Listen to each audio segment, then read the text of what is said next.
to say about this guy. Some freaky shit going on right there. I'd like to say he's actually a sensitive, charming guy beneath the harsh exterior.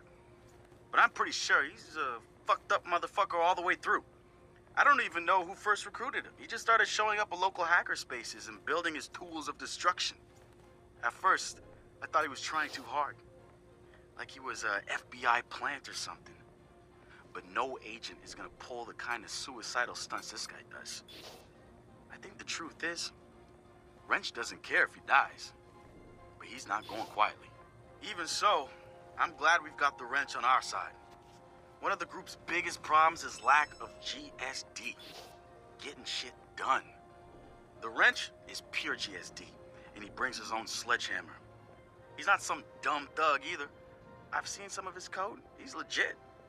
Probably why he's interested in DedSec and not some street gang. You know what? I take that back. He might actually belong to a street gang. Who knows? One thing I do know about Wrench, the man hates Bloom. I mean, hates them. I can't get the why from him. It's obvious he wears the mask to avoid facial recognition, but what's he hiding from?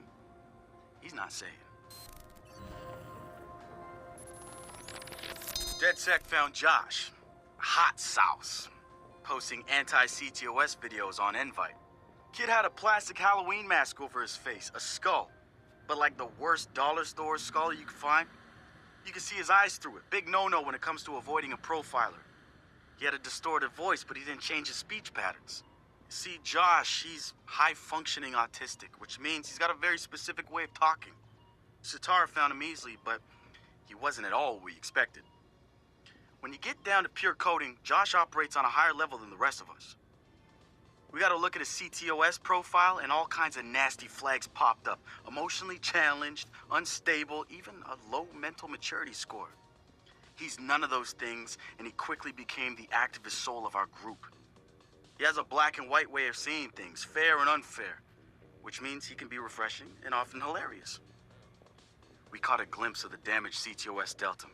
Rejected care programs, cut funding, overcharges. We offered to help him make things right. When we met Josh, he had the right intentions and the wrong approach, like a laser putting on a pretty light show instead of burning holes. If Bloom's system wants to make him unemployable, damn straight we're gonna snatch him up and point him right back at him.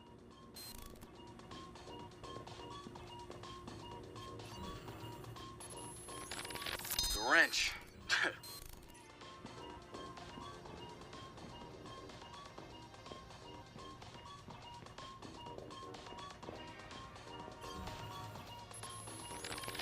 So we've been looking at this new guy, calls himself Retro.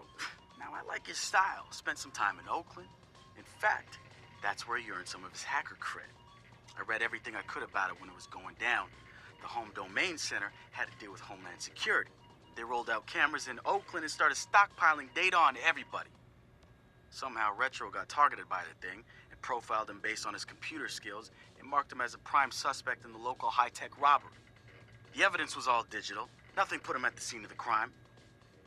And the case was a shit show, full of quotes from people who didn't know anything about technology, lies everywhere, false flags and fear-mongering.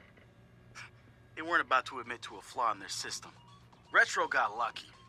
He got a judge that decided not to throw the book at him. So he ended up with community service. He says it wasn't a big deal because he got to work with kids. Taught them the truth about the system in place. Probably the best lesson they've ever learned. But he knew he was going back after the HDC.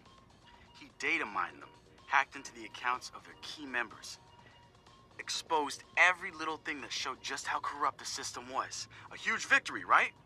Yeah, maybe not so much. Oh, he spanked the HDC, no question. Got the program shut down hard. So where did all those cameras in Oakland go? They're still there. But guess who owns them now? Bloom. They're part of the CTOS, being used to track and profile people, just like the HDC was doing. And now Retro's got himself a nasty profile on record. We think he's gonna be eager to do something about it and can't wait to see him work. My bet? He's prime DedSec material. The original Chicago DedSec has coordinated operations, everybody mostly working towards the same goal. Rumors say that the leaderless group actually has somebody upstairs calling the shots. The Council of Daves. I can't say if it's true or not, but somebody's focusing their efforts. I know because I studied everything about them, even ran a few of their ops. I wanted to emulate them, try to figure out what worked for them and apply it to us. But the members of our Bay Area DedSec couldn't be more different from each other.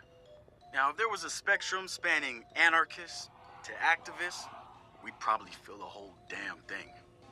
But there's one thing that unites the key crew. Each one of us has reason to hate big data, or more specifically, Blume and its CTOS. I've been overseeing operations, making sure people get to where they need to be with the tools they require. I've got eyes on the big picture. The way I see it, I've lit the fuse. It's only a matter of time before Blume feels the DedSec explosion.